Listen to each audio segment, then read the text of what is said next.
The seas around New Zealand's coasts are rich. Currents flowing up from the Antarctic full of nutrients mix with warm waters coming south from the tropical Pacific. The result is a never-ending banquet for large creatures of all kinds. Sea mammals like dolphins and whales, and birds.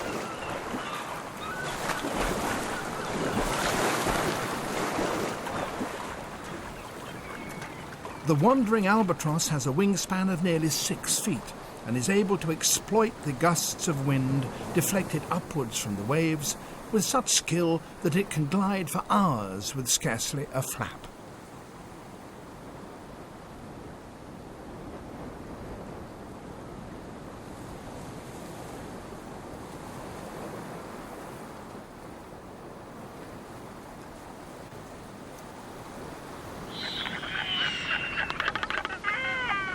There are the slightly smaller royal albatross here as well. These are members of the only colony of albatross anywhere in the world that has been established on the outskirts of a big city. The people of Dunedin can walk to visit these families, and they know many birds individually.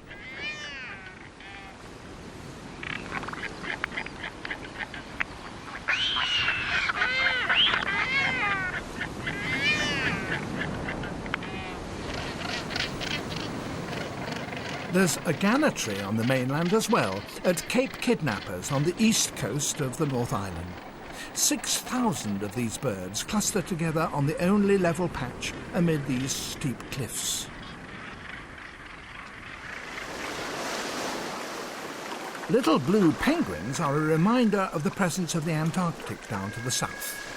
They're likely to come ashore anywhere around New Zealand's coasts, providing there is a sandy beach to land on and soft soil to burrow into to make their nests.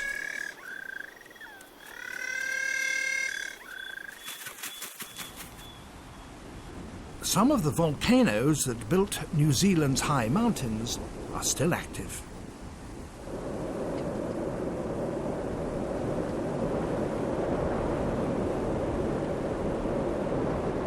On their flanks there are hot springs and fumaroles spouting sulphurous gases. Welcome swallows come here to hawk for insects.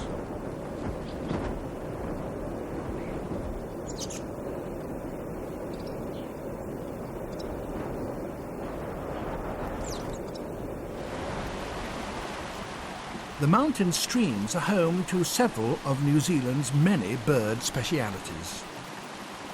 The ancestors of the blue duck arrived here so long ago, and the duck in isolation has changed so much since, that no one is now quite sure which branch of the family it belongs to.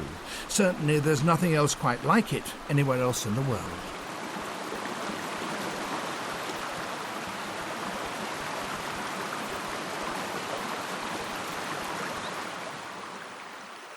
The wrybill, the only bird in the world with a beak bent to one side. It uses it to probe beneath pebbles.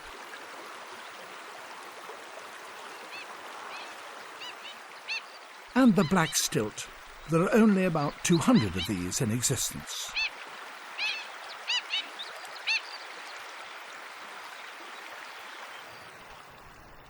Great tracts of native forest still stand on the higher slopes of the mountains. This is the territory of one of New Zealand's own parrots, the kea.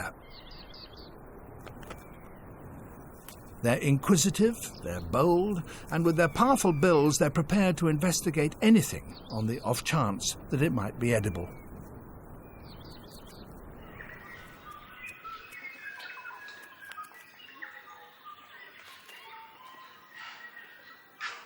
Once the birds of New Zealand had the islands to themselves, and the keas are one of the many that still think they own the place.